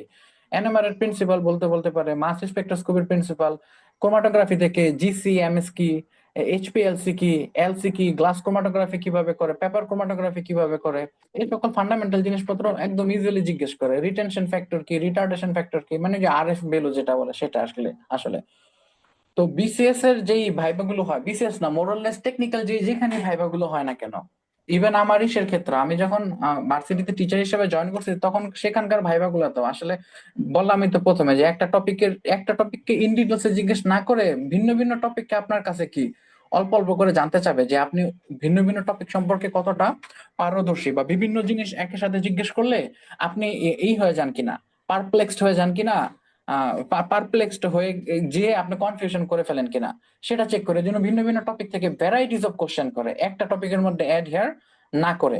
তো আপনারা কম বেশি যত যত বেশি বেশি টপিক পারবেন সেই সকল টপিকের মধ্যে বিশেষ করে অ্যানালিটিক্যাল ক্ষেত্রে প্রিন্সিপালটা ভালোভাবে শিখতে হবেই, তার কোনো বিকল্প নেই। অ্যাপ্লিকেশনটা ভালোভাবে শিখতে হবে, সেটার কোনো প্র্যাকটিক্যাল অ্যাপ্লিকেশনটা আসলে কি সেটা জানা থাকতে হবেই। ইনস্ট্রুমেন্টেশনটা আপনারা কিছুটা রিল্যাক্স হয়ে একটু কিছুটা অল্প হলেও শিখে রাখতে পারেন, কিন্তু শিখে রাখাটা বেটার হবে। এই যে এখানে যে টপিক গুলো আমি একত্রে করছি, এগুলো এই যে শুধু টপিক তা না, আরো অনেক টপিক আছে। তো জাস্ট আজকে ডিসকাশন করার জন্য এগুলাকে এখানে কিউরেশন করা হয়েছে আসলে। তো আমাদের প্রিপারেশন স্ট্র্যাটেজির ক্ষেত্রে অবশ্যই আমাদের ডেফিনেশন বা সারফেস লেভেলে, সুপারফিশিয়াল লেভেলে একটা নলেজ থাকতে হবে। বিভিন্ন ডিফারেন্স জানা থাকতে হবে। যেমন আমি আপনাদের ইজিলি বলতে পারি অর্ডার এন্ড মলিকুলারিটি, এটার মধ্যে ডিফারেন্স আপনাদের ইজিলি এটা জিজ্ঞেস করতে পারে। ফিউশন আর ফিউশন এবং ফিশন যে নিউক্লিয়ার রিঅ্যাকশন আছে এগুলোর মধ্যে পার্থক্য আপনাদেরকে জিজ্ঞেস করতে পারে। আরো এরকম আর কিছু কমন কমন আরো ডিফারেন্সেস আছে যেগুলো জেনে রাখতে হবে। রিজনিং, কোন একটা জিনিস কেন হচ্ছে সেটা জানা থাকতে হবে। অ্যাপ্লিকেশন, সিম্পল নিউমেরিক্যাল ডাটা, হঠাৎ করে আপনাকে জিজ্ঞেস করলে অ্যাভোগাড্রো সংখ্যা কত, what is the value of Avogadro's number, Planck's কনস্ট্যান্টের ভ্যালু কত, এটা কত ওইটা কত, নিউক্লিয়ার চার্জ কত, এই ইলেকট্রনের চার্জ কত, সেগুলো মানে এরকম কিছু নিউমেরিক্যাল ডেটা যেগুলো খুবই কমন, সেগুলো জেনে রাখতে পারেন। আর রিয়েল লাইফ এক্সাম্পল শেখার তো কোনো আসলে বিকল্প নেই। তো কমন ভাইবা প্যাটার্নের মধ্যে ওইটাই, ডেফিনেশন ভালো জানা থাকতে হবে, ট্রেন্ডস এন্ড অ্যাপ্লিকেশন গুলো জানা থাকতে হবে। প্রিভিয়াস ইয়ারের যে ভাইবা কোশ্চেন গুলো আছে সেগুলো সিনিয়রদের সাথে, এক্সপিরিয়েন্স পার্সনদের সাথে কথা বলে জিজ্ঞেস করে জেনে রাখতে হবে। আর রফিক স্যার যে জিনিসটা একটু ফোকাস দিয়েছেন এত কথায়, যেটা আমিও বারবার ফোকাস দিচ্ছি, যে যেটা আপনাকে অবশ্যই কি হতে হবে, কনসাইজ, কম্পোস্ট হতে হবে এবং কনফিডেন্ট হতে হবে। কনসাইজ হতে হবে মানে খুবই ব্রিফলির মধ্যে, অল্প সময়ের মধ্যে অল্প কথা ইউজ করার মাধ্যমে আপনি জিনিসটাকে এক্সপ্রেস করতে হবে সিম্পলি। এখন আপনি জিনিসটা পারেন না, সেটাকে বারবার আপনি ড্র্যাগিং করতেছেন, তাহলে ড্র্যাগিং করলে তো আসলে আপনি নিজের স্টুপিডিটিটাকে আসলে ওইখানে করতেছেন, এক্সপ্রেস করতেছেন, সেটা করার প্রয়োজন নেই। আপনি যদি কনসাইজ এবং সিম্পল ওয়ার্ডস এর মধ্যে জিনিসটা এক্সপ্লেন করতে পারেন, তাহলে সেটাকে আসলে আমরা আর কি করব, মাচ মোর অ্যাপ্রিসিয়েট করব আমরা, বা বোর্ডে যারা থাকবেন তারা অ্যাপ্রিসিয়েট করবেন। এবং কনফিডেন্স ইজ অলওয়েজ দ্য কি, কনফিডেন্সটাকে কখনোই ব্রেক করা যাবে না। দেখা যাচ্ছে যে যেটা কিছুক্ষণ আগে বললেন, আমার পূর্বের বক্তা যেটা বললেন, যে আপনি একটা জিনিস ভুল বলতেছেন, তাও সেটাকে আমি বলবো কনফিডেন্সের সাথে বলুন। কারণটা কি, যে আপনি যদি কনফিডেন্সের সাথে জিনিসটা বলতে পারেন, তো বোর্ডে যারা থাকবে তারা হয়তো নিজে নিজে ভেবে নেবে এটাই, যে সমস্যা নেই, ভুল বলছে, এটা ও পরে শিখে নিতে পারবে। শিখার তো আসলে কোনো বয়স নেই, যে কোনো সময় চাইলে শিখে নেওয়া যায়। তো আপনি যদি কোনো জিনিস ভুলও বলেন, তাহলে আমরা এটা ধরে নিই যে সমস্যা নেই, ও যখন এই লাইনে চলে যাবে। আপনি কেমিস্ট্রি টিচার হয়ে আপনাকে আমি জিজ্ঞেস করলাম কোয়ান্টাম সংখ্যা কত প্রকার, কি কি কাকে বলে, জানতে চাইলাম, আপনি আসলে ওই রকম ভাবে ভালোভাবে অ্যান্সারটা দিতে পারলেন না, কিন্তু খুব যা বলছেন কনফিডেন্সলি বলছেন। কিন্তু দেখা যাবে আমরা তখন ধরে নেবো থাকে ওই জিনিসটা ভুল করছে এখানে বলতে, যে সমস্যা নেই, ও যখন ক্লাস নিবে বা পরে যখন ও এটার সাথে ইনভলভ হবে, তখন ও এটা অবশ্যই শিখে নিবে। তো কনফিডেন্সটা আসলে কি হারানো যাবে না, আমাদের কনফিডেন্সটা থেকে আমাদের মুভ অ্যাওয়ে করা যাবে না। এবং কনসাইজ এন্ড কম্পোস্ট অবশ্যই থাকতে হবে, ব্রিফ থাকতে হবে ইন ইউর ইন্টারাকশনস। যেমন হাই ফ্রিকোয়েন্সি ভাইবা কোশ্চেন্স এর মধ্যে কিছু আসে, যেটি আমি যে স্যারদের থেকে ডিসকাশন করে, যেটা আর কি কয়েকজনের সাথে ডিসকাশন করেছি, মাল্টিপল প্রফেসর স্যার সাথে ডিসকাশন করছি সিনিয়র। আমি আসলে টেকনিক্যাল রিজনে তাদের নাম আসলে আমি বলতে চাচ্ছি না, যেহেতু this video is going on record. So আমি আমাদের যেই ডিপার্টমেন্টে physical section, organic, inorganic section আছে বা অ্যানালিটিক্যাল সেকশন আছে, সেখান থেকে কয়েকজন টিচারকে বেছে বেছে, যারা ভাইবা বোর্ডে রেগুলারলি যে ছিলেন আর কি, বা অ্যাটেন্ড করেন, তাদের কাছ থেকে জিজ্ঞেস করলাম।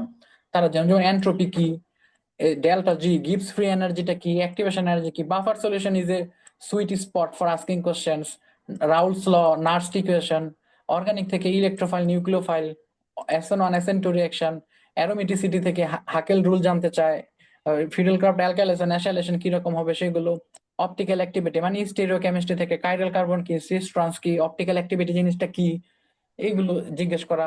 ট্রানজিশন মেটাল থেকে কোশ্চেন করা, যেমন এই যে একটা কোশ্চেন, মানে এটা একজন বলে দিয়েছিলেন, তাই সেটা আমি এখানে দিলাম, যে ফ্লোরিন কেন ডিফারেন্ট। ফ্লোরিনটা আসলে ডিফারেন্ট, এটার সাইজ অনেক ছোট, ইলেকট্রোনেগেটিভিটি হাইয়েস্ট, কিন্তু আবার এটার ইলেকট্রন অ্যাফিনিটি কি ক্লোরিন থেকে কম হচ্ছে। ওগুলো রিজন আপনারা হয়তো অবশ্যই জানেন আর কি। দেন হাইব্রিডাইজেশন কি, হাইব্রিডাইজেশন কাকে বলে, কোন একটা অ্যাটমের হাইব্রিডাইজেশন, কোন একটা মলিকুলার হাইব্রিডাইজেশন কি হবে, হাইব্রিডাইজেশন কি মলিকুলার হয়, মলিকুলার সকল অ্যাটমের মধ্যে কি হাইব্রিডাইজেশন হচ্ছে নাকি সেন্ট্রাল অ্যাটমের মধ্যে হচ্ছে, এই সিম্পল সিম্পল জিনিস আসলে জানতে চায়। বিয়ার্ড ল্যাম্বার্ট ল, ক্রোমাটোগ্রাফি, এগুলো আসলে খুবই ইম্পর্টেন্ট টপিক। বিয়ার্ড ল্যাম্বার্ট ল, chromatography, NMR, mass spectroscopy, basic মাস স্পেকট্রোস্কোপিতে, যেমন মাস স্পেকট্রোস্কোপি থেকে প্রায় জিজ্ঞেস করে যে এটা যে মাস স্পেকট্রাম হয়, এটা কি স্পেকট্রোস্কোপি কেন বলা হয়, এটা একটা কোশ্চেন। তারপর আরো জানতে চাই যে মাস স্পেকট্রামের প্লটটা আসলে কি রকম হয়, মানে ওই এক্স অ্যাক্সিস এবং ওয়াই অ্যাক্সিসে কি থাকে, এটা আমি তো একটা রিলেটিভ একটু এবং একটু ইন্টারাপ্ট করি। জি। ওইখানে সম্ভবত মাস স্পেকট্রোমেট্রি হবে, মানে ওই জন্য বলে যে মাস স্পেকট্রোমেট্রি কেন করা হয়। ও আচ্ছা মানে আচ্ছা, এটা হ্যাঁ তাহলে হ্যাঁ হ্যাঁ হ্যাঁ, হ্যাঁ ঠিক হ্যাঁ, আছে ঠিক আছে। ওইটাই মাস আর কি। স্পেকট্রোমেট্রি কেন হবে, হ্যাঁ ইয়েস ইয়েস, থ্যাংক ইউ। আচ্ছা okay. যে রিলেটিভ অ্যাবান্ডেন্স ভার্সেস চার্জ, মাস ভার্সেস চার্জ, এগুলোকে প্লট করা হয়, মানে স্পেকট্রামটা আসলে কি রকম হয়। তারপরে যে এফটিআইআর এর ক্ষেত্রে জানতে চাওয়া হয় যে প্লটিংটা কি, মানে এক্স অ্যাক্সিসে যে ওয়েভ নাম্বার থাকে নাকি ফ্রিকোয়েন্সি থাকে নাকি ওয়েভ নাম্বার ওয়েভ লেন্থ থাকে, এবং সেটা থাকলে কত থেকে কত রেঞ্জে থাকে, যেটা আপনারা জানেন যে 4000 থেকে 400 পর্যন্ত, মানে শুরুই হয় এই 4000 থেকে আর শেষ হয় হলো 400 সেন্টিমিটার ইনভার্সে আর কি। মানে এরকম আসলে ছোট ছোট ছোট ছোট টপিক গুলো কোশ্চেন করা হয় আর কি বিষয় নিয়ে। তো বোর্ড যেটা আসলে জানতে চায়, যে বোর্ড যেভাবে চিন্তা করে যে ডেফিনেশন, রিজনিং, অ্যাপ্লিকেশন এবং রিয়েল লাইফ এক্সাম্পল, সেই ধাঁচে তারা আসলে কোশ্চেন করার দিকে প্রসিড করে। যেমন জিজ্ঞেস করলো what is a buffer solution, এটা কিভাবে কাজ করে, বাফার অ্যাকশনটা কি রকম, এটা কোথায় ইউজ করা হয়, বা আমাদের রিয়েল লাইফের সাথে বাফার সিস্টেমটা কি রিলেটেড কিনা, যে আপনারা সবাই জানেন আমাদের ব্লাড একটা কি বাফার সিস্টেম হিসাবে কাজ করে। তো this is exactly how many viva discussions continue. অত ডিটেলস, অত ডিপে যাওয়ার আসলে সুযোগ বা সময় থাকে না। তো আপনারা যদি এখন মানে রিভিশন স্ট্র্যাটেজি যদি আমরা আমরা বলি, তাহলে যেটা করতে পারেন 12 ডেজ রিভিশন স্ট্র্যাটেজির ক্ষেত্রে, ফিজিক্যাল দেখতে পারেন প্রথম 3 দিন, দেন ইনঅর্গানিক 3 দিন, অর্গানিক কেমিস্ট্রি 3 দিন দেখতে পারেন, দেন অ্যানালিটিক্যালটা এখানে 3 দিন দিয়ে আমার মনে হয় এটাতে আরো বেশি ফোকাস দেওয়াটা বেটার হবে আর কি, ওয়াইজ হবে। আর রিভিশন প্রায়োরিটির ক্ষেত্রে এই জিনিসগুলোকে আপনারা প্রায়োরিটাইজ করলে বেটার হবে, যে ডেফিনেশন গুলো, অ্যাপ্লিকেশন গুলো, বিভিন্ন ডিফারেন্সেস এবং এক্সাম্পলস গুলো। ডিরাইভেশন আপনাদের আসলে একদমই শেখার প্রয়োজন নেই, তাও কিছুটা দেখে রাখতে পারেন। মেকানিজমের ক্ষেত্রে কিছু কমন মেকানিজম, বাফার মেকানিজম বা অর্গানিক কেমিস্ট্রিতে যে বিভিন্ন রিঅ্যাকশন গুলো হচ্ছে সেগুলোর মধ্যে থেকে কিছু, যেমন এটা ওই যেটা একটু আগে বললাম, ফিডেল ক্রাফট অ্যালকাইলেশন, অ্যাসাইলেশন বা হ্যালোজিনেশন হচ্ছে। তারপর আমাদের মার্কোনিকো রুল সেট যে প্রোডাক্ট, সেগুলোর ক্ষেত্রে কি রকম মেকানিজম হয় সেগুলো একটু টুকটাক জিজ্ঞেস করতে পারে আসলে। রিসোর্সের ক্ষেত্রে আপনারা যেগুলো ফলো করবেন, অবভিয়াসলি যেটা অফিসিয়াল সিলেবাস আছে সেখানকার কোনো টপিক তো বাদ দেওয়া যাবে না। আন্ডার গ্রাজুয়েট লেভেল আপনাদের যে লেকচার নোটস ছিল, প্রত্যেক ক্লাসেই হয়তো এরকম একজন ভালো স্টুডেন্ট থাকে যে নোট করে থাকে, সে নোটগুলো কালেক্ট করতে পারেন, সেগুলো দেখতে পারেন। প্রিভিয়াস ইয়ারের রিটেন কোশ্চেন গুলো দেখলেন, ভাইবা এক্সপিরিয়েন্স গুলো আপনারা একটু করতে পারেন, কেউ কারো সিনিয়রদের থেকে ভাইবা এক্সপিরিয়েন্সের গুলো সম্পর্কে আপনারা জানতে পারেন কি রকম হয়। আর স্ট্যান্ডার্ড টেক্সট বুক, এইচএসসি বুকটা আপনারা ফলো করতে পারেন সেটা। তারপর ফিজিক্যাল কেমিস্ট্রির জন্য অ্যাটকিনসের বই, অর্গানিক কেমিস্ট্রির জন্য মরিসন বায়োটের বই, এছাড়া কটন উইলকিনসন স্কুলস এর বই, এগুলো আপনারা ফলো করতে পারেন। আসলে এত বইও ফলো করা লাগবে না, তাও দেখতে পারেন। তো এট দি এন্ড এটি বলতে চাই যে confidence in basic concepts is often more valuable than knowing advanced derivations. অত অ্যাডভান্স কেমিস্ট্রি বা অত অ্যাডভান্স ডিরাইভেশন না জানা থেকে বেসিক কনসেপ্টের মধ্যে যদি আপনি কনফিডেন্ট থাকেন, that would be much more helpful. So আমরা যেটা এক্সপেক্ট করি, বোর্ড যেটা এক্সপেক্ট করে সেটা হলো ডেফিনেশন, সিম্পল এক্সপ্লানেশনস, যেটা বললাম কনসাইজ থাকাটা, এবং প্র্যাকটিক্যাল অ্যাপ্লিকেশনস। আপনার একাডেমিক রিলেটেড যে প্র্যাকটিক্যাল অ্যাপ্লিকেশন গুলো আছে সেগুলো, তারপর কমন কিছু ডেফিনেশনস বা সুপারফিশিয়াল নলেজ এবং সিম্পল এক্সপ্লানেশন, এগুলো যত গুছিয়ে যত কনফিডেন্সের সাথে আপনি বলতে পারবেন, তত আপনার মানে বিসিএসটা ক্র্যাক করাটা তত বেশি এনশিওর হবে। তো this is from my side, so thank you for your time and patience.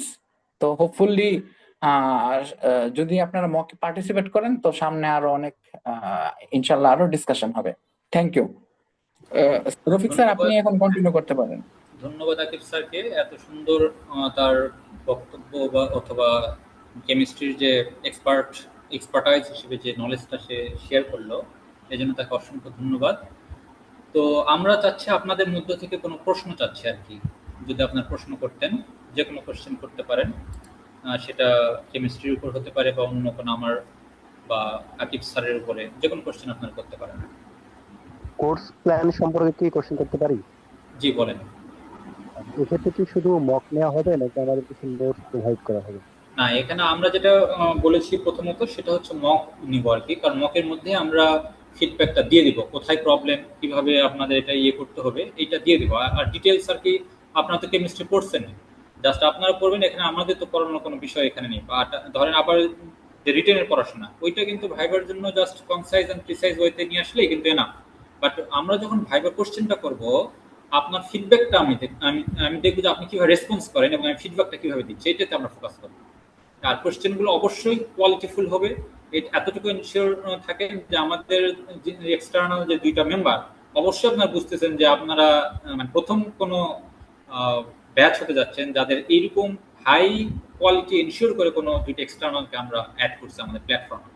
পাশাপাশি আমরা কন্ডাক্ট করতেছি যারা প্রশাসন ক্যাডার, পুলিশ ক্যাডার বা ফরেন ক্যাডার বা অডিট বা কাস্টম, তারা কিন্তু অন্যান্য প্ল্যাটফর্মে আমরা অ্যাড করতেছি অন্যান্য জায়গায়। এখানে কিন্তু আমার জায়গায় আমি এখানে আছি, শুভ থাকবে, এরকম আর কি। আপনাদের যদি আর কোনো জিজ্ঞাসা থাকে, তো আমরা আপাতত মকের মধ্যেই সীমাবদ্ধ থাকার চেষ্টা করছি আর কি।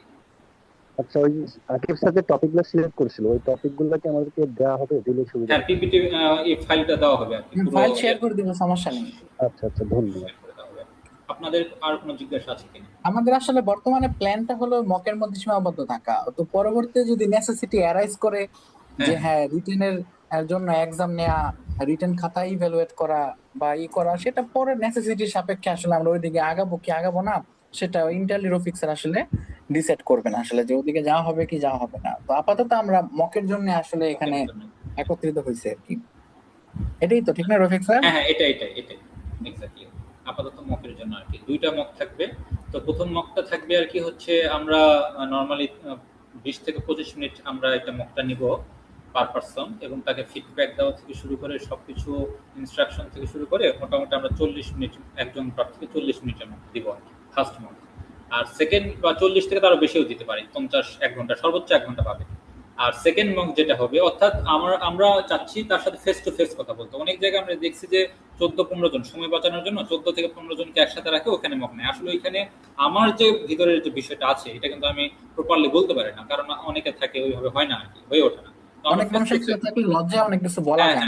বলা যায় না, এটা এখানে দেখেন অনেকে কথা বলছেন না। বাট আমরা যখন ফেস টু ফেস আমাদের সাথে আপনি আসবেন, তখন কিন্তু আপনি সবকিছু খুলে বলতে পারেন যে স্যার আমার এই সমস্যা, বা ভাই আমার এই সমস্যা, আমি কিভাবে এটা ওভারকাম করব, বা আমার এইটা প্রবলেম। আমরা একদম পুরো 1 ঘন্টা একটা আমরা ফুললি কনসালটেশনের মতো আর কি করব। আর সেকেন্ড মক যেটা হবে, এটা আমি মনে হয় এই প্রথম কোনো একটা ইনোভেশন একটা আইডিয়া নিয়ে আসছি। সেটা হচ্ছে আপনার সেকেন্ড মকটা টোটালি আমি আপনাকে বলবো না যে কোন ওয়েতে নেব, আপনার মকটা একদম রিয়েল যে ভাইবাটা ওইটার মতো হবে। সেখানে বোর্ড ওয়াইজটা আমরা ভাগ করব। আমি ওইখানে চেয়ারম্যান হিসেবে কোনো এক সময় আমি হচ্ছে শরীফ স্যারের মতো করে স্টাইলে ভাইবা নেব, কোনো এক সময় কেনেডি স্যারের মতো স্টাইলে ভাইবা নেব, কোনো এক সময় মহিউদ্দিন স্যারের স্টাইলে ভাইবা নেব। কারণ প্রত্যেকটা স্টাইল, প্রত্যেকটা সাইকোলজি কিন্তু আমাদের জানা, কারণ হিউজ পরিমাণে আমরা হচ্ছে ডেটা কালেক্ট করছি এবং দেখছি যে স্যার কোন জায়গায় ফোকাস করে। যেমন কমন কোশ্চেন কিছু কিছু জায়গায় ধরে, যেমন কেনেডি স্যার ফুল ফর্ম ধরে, যে এটার ফুল ফর্ম বলো, ওইটার ফুল ফর্ম বলো। তো আমাকে 47তম বিসিএস এর ফুল ফর্ম ধরেছিল কেমিস্ট্রি রিলেটেড, বলছে বিসিএস বাপেক্স এর ফুল ফর্ম বলো, তারপর বিপিসি এটার ফুল ফর্ম বলো, এরপর বলছে ইআরএল এটার ফুল ফর্ম বলো। তো আল্লাহর রহমত 3টা আমি পারছিলাম আর কি। তো এটা পারার কারণ আছে, এটা পারার আরেকটা কারণ হচ্ছে আমি কিছু স্ট্যান্ডার্ড অ্যান্সার তৈরি করেছিলাম, এগুলো আপনাদের দিব আর কি। এই কিছু কিছু রিসোর্স আপনারা পাবেন, যেমন আমি যেটা বললাম যে অ্যাডমিনিস্ট্রেশন ফার্স্ট চয়েস, এটা আবার ইন্ট্রোডাকশন যেটা, তো এইগুলো রিসোর্স আমি কিছু দিব। তো এর পাশাপাশি আমার মক থাকবে। তো সেকেন্ড মকটা ওই স্টাইলে হবে যে স্যার কেনেডি স্যার কোন স্টাইলে নিচ্ছেন, শরীফ স্যার কোন স্টাইলে নিচ্ছেন। আমি দেখা যাবে শরীফ স্যারের স্টাইলটা আপনাকে একদম আমি ইয়ে করে ফেলবো আর কি, ভাইবা বোর্ডে আপনাকে নার্ভাস করে ফেলবো। তো নার্ভাস করে ফেলে কিন্তু আপনাকে আগে থেকে বলবো না যে আমি শরীফ স্যার স্টাইলে ভাইবা নিচ্ছি। আপনার ভাইবাটা শেষ করবো 15 থেকে 18 মিনিট, এরপর আপনাকে বলবো যে আপনার আসলে আপনি শরীফ স্যারের ভাইবাটা আপনি ফেস করলেন, আপনি মহিউদ্দিন স্যারের ভাইবাটা ফেস করলেন, আপনি আফতাব স্যারের ভাইবাটা ফেস করলেন। তো এতে হবে কি, এতে আপনার ব্রেইনটা খুব ব্রেইন স্ট্রং করবে খুব দ্রুত, মানে আপনি মানে পুরো রিয়েল যে ভাইবাটা ওইটার মতো একটা আপনি ফিল পাবেন আর কি। তো যার কারণে একটা বিসিএস এর ভাইবা ফেস করা আর বাহিরে 50টা বিসিএস এর ভাইবা ফেস করার সমান। আমি একটা কথা আবারও বলছি যে বিসিএস এর একটা রিয়েল ভাইবা ফেস করা আর বাহিরে 100টা বা 50টা মক ভাইবা ফেস করার সমান। তো আমি এই জন্য এই জায়গায় আমার মাথাটা আসছে যে বাইরে অসংখ্য মক ভাইবা আমি দিয়েছি, বাট বিসিএস এর যে মক ভাইবাটা দিলাম সেটার আশেপাশে হয় না, কারণটা কি? তো আমরা ওই জন্য এই ডেটাগুলো আমরা অ্যানালাইসিস করছি যে স্যারের স্টাইলটা কি, স্যারের সাইকোলজিটা কি। আমরা ওই সাইকোলজি ওই স্টাইলটা যখন ফলো করবো, আপনি মোটামুটি আপনার মধ্যে কিন্তু ওইটা তৈরি হয়ে যাবে অটো, যে স্যারের বোর্ডে আসছে তার মানে আমি তো ওইখানে ওই বোর্ডটা ফেস করতে হবে, তার মানে আমাকে এইভাবে কথা বলতে হবে। তো এইটুকু আর কি আমাদের মোটামুটি এরকম প্ল্যান। আর আপনারা, আপনাদের সাথে আমাদের নেক্সট কথা হবে, গ্রুপে যেহেতু কানেক্ট আছি, একটা তো প্রশ্ন নেক্সট ইনশাআল্লাহ ইয়াসিন পাবেল স্যারও থাকবেন। তো আপনাদের কোনো যদি কোয়েরি থাকে বা জিজ্ঞাসা, কমন কোয়েরি বা জিজ্ঞাসা থাকে আর আপনারা একটা প্রশ্ন ছিল, হ্যাঁ বলেন। আমাদের মক ভাইবা দুইটা কখন নেওয়া হবে, ডেট কি ফিক্সড এইটা করা? আমরা একটা আপনাদের তো আপনাদের কি এখানে জেনারেল কেউ আছেন যে ফার্স্ট সেশনে আপনাদের কারো ডেট করছে, একদম প্রথম যে ফেজ আর কি 11 থেকে 24 তারিখ, এই ফেজে কারো করছে কিনা? আচ্ছা, তাহলে 11 থেকে 24 এই ফেজে কারো পরে নেই। আশা করি আমি এখানে মোটামুটি সবাই বোতে। জেনারেল কেউ কি আছেন? জেনারেল থাকলে একটু আমাকে বলেন কাইন্ডলি জেনারেল। তাহলে জেনারেল যদি হয়, আমি জেনারেল যে ভাইবাটা নিচ্ছি আলাদা ভাবে জেনারেল বিসিএস ক্যাডারদের, ওখানে আপনাকে ইনক্লুড করবো। আপনাকে আমি আগে থেকে মাথায় রাখলাম, তখন আমার ফ্রেন্ড দুইটাকে ওখানে ইনক্লুড করবো আর কি। জেনারেল তো জেনারেল আছে না কি? থাকারই কথা এখানে। আচ্ছা, জেনারেল নাই তাই না? আচ্ছা, তাহলে জেনারেল যদি না থাকে তাহলে আমাদের জন্য খুব ভালো হইলো। তাহলে আমরা এইটা একটা নির্দিষ্ট ডেট দিয়ে দেবো, আপনারা প্রিপারেশন নেন, আমি মোটামুটি আপনাদের রিসোর্স দিয়ে দিব। তো আমাদের ধরেন কার্যক্রম বলতে গেলে আমরা শুরু করব আর কি এইটার কার্যক্রম রবিবার থেকে মোটামুটি আমরা কোর্স প্ল্যানটা আমরা শেয়ার করব। এর উপর আপনারা যুক্ত হলে আমরা ওই সময়টাতে আপনার বিভিন্ন ধরনের প্রশ্ন আপনারা জিজ্ঞাসা করতে পারবেন। এমন না যে আপনারা শুধু মক দেবেন থেকে মকই নেব। এই যে এতদিন তো থাকবেন, আপনার বিভিন্ন কোশ্চেন যে ভাইয়া এটা জানতে চায়, ওইটা জানতে চায়, বা আকিব স্যারকে বলেন স্যার আমার এই জিনিসটা একটু প্রবলেম, একটু যদি সংক্ষেপে বলতেন, বা এরকম এরকম। তো এরকম আপনারা কোশ্চেন ওখানে করতে পারেন। যেমন হিউজ টাইম আছে আপনার, বোতল জেনারেল একদম লাস্টের দিকে হবে। তো আমরা কোর্স প্ল্যানটা এবং মানে আমাদের অনারিয়ামটা কত থাকবে সেটা আমরা জানাবো। তো আপনারা এনরোল করতে পারেন আর কি। তো এটা আমরা রবিবার মধ্যে জানাই দেবো, এবং রবিবার থেকে ভর্তি কার্যক্রম শুরু হবে আর কি। তো আপনাদের যদি আর কোনো প্রশ্ন থাকে আর কি বলেন। স্যার জেনারেলের পরে কি টেকনিক্যাল হয় তারপরে বোর্ড? জেনারেল পরে বোথ হবে, তারপর টেকনিক্যাল হবে এবার। ও আচ্ছা আচ্ছা। হ্যাঁ, আর যদি কেউ বলেন।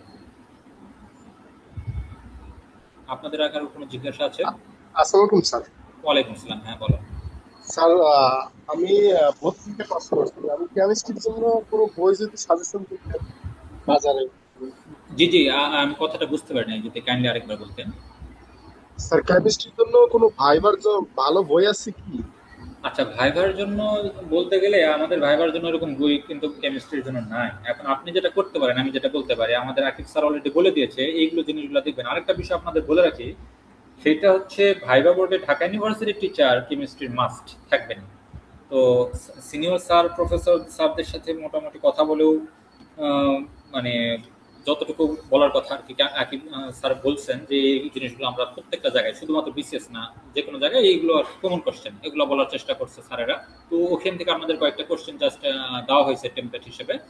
এর পাশাপাশি আমি যেটা বলবো সেটা হচ্ছে, আপনাদের কাছে যদি শামস বিশেষ রসায়ন বই রিটেনের জন্য করে থাকেন, ওইটার যে প্রিভিয়াস কোশ্চেন মানে জাস্ট রিটেন আসছে, ওই কোশ্চেনগুলো কিন্তু খুব ভালো আর কি, এগুলো থেকে কোশ্চেন করা হয়। আপনারা সব টপিক ধরে ধরে পড়েন, স্পেকট্রোস্কোপি, থার্মোডাইনামিক্স থেকে কোশ্চেন করা হয়, এই বিষয়গুলো থেকে ভালো। আবার রিসার্চ লেভেলে যদি বলেন যে আর অ্যান্ড রিসার্চ অ্যান্ড ডেভেলপমেন্ট, এই বিষয়টা থেকে কোশ্চেন করে, কোয়ালিটি কন্ট্রোল এনশিওর করার বিষয়। আর যেটা আকিব স্যার বললেন যে ড্রাগের বিষয়টা, এটা কিন্তু আমাদের মাস্ট লাগবে। আমরা এলডিসি গ্রাজুয়েশন করতেছি, আমি বারবার বলতেছি আপনার কেমিস্ট্রির সাথে পলিসি লেভেলে এবং আমার অ্যাডমিনিস্ট্রেশন, এইটার কি সম্পর্ক, বা ফরেনের সাথে কি সম্পর্ক, বা যার যে ফার্স্ট হয় সেটার সাথে কি সম্পর্ক, এটা আগে খুঁজে বের করেন। আসলে ভাইভা প্রিপারেশন খুব বেশি করতে হয় না। আমাদের বোথের জন্য দেখবেন যে 15 মিনিট যদি সময় পান, 12 থেকে 13 মিনিট বা 12 মিনিট আপনার ভাইভা হবে আসলে এই রিলেটেড কেমিস্ট্রির সাথে, বা আপনার প্রশাসন বা অন্যান্য আহ, নীতি নির্ধারণের বিষয়ের সাথে। আর বাকি 2, 3, 4, 5 মিনিট বা 5 থেকে আরো বেশি, 6, 7 মিনিট। অনেক সময় আবার হয় কি পুরোটা 10 থেকে 12, দুইজন এক্সটার্নালি 10 মিনিটে আপনার পুরো কেমিস্ট্রি এক্সপার্টাইজ থাকে, তখন তারা কেমিস্ট্রির উপরে প্রশ্ন করে। তো এরকম বিভিন্ন কোশ্চেন হতে পারে। তো আমি মনে করি যে আপনার আকিব স্যার যেটা বলেছে সেই সাজেশনটা ফলো করবেন। আর বিশেষ রিটেনের প্রিভিয়াস কোশ্চেনগুলো দেখবেন, মোটামুটি কভার হয়ে যাওয়ার কথা। আর জি যদি- স্যার, ধন্যবাদ।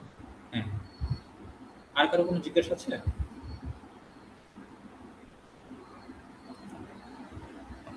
আচ্ছা, আকিব স্যার আপনি কিছু বলবেন, তাহলে শেষ করে দেবো আর কি, যেহেতু কারো কোনো জিজ্ঞাসা নাই। হ্যাঁ, না যেহেতু আর কারো জিজ্ঞাসা নেই, আর অনেক সময় হয়েছে, আমার মনে হয় এখন শেষ করা উচিত। তো যাই হোক, সবার সাথে আর সামনে কথা হবে কি হবে না সেটা তো ইস্যু না। তারপরও সবাইকে আর কি বেস্ট অফ লাক। আশা করি আপনাদের যেটা চাওয়া পাওয়া আছে লাইফে সেটা আপনাদের ফুলফিল হয়ে যাক। এটাই হলো আমাদের মেন চাওয়া, আসলে এটাই, আর কিছু আমার আসলে করার নেই। আপনাদের আর কোনো জিজ্ঞাসা থাকলে লাস্ট বলতে পারেন, আমরা ক্লোজ করে দেবো। তাছাড়া আচ্ছা ঠিক আছে, মনে করো অসংখ্য ধন্যবাদ আমাদের সাথে জয়েন করার জন্য। হ্যাঁ হ্যাঁ ঠিক আছে, তাহলে অসংখ্য ধন্যবাদ আপনাদের। আমাদের সেশনটা এখানে শেষ। আসসালামু আলাইকুম। আসসালামু আলাইকুম।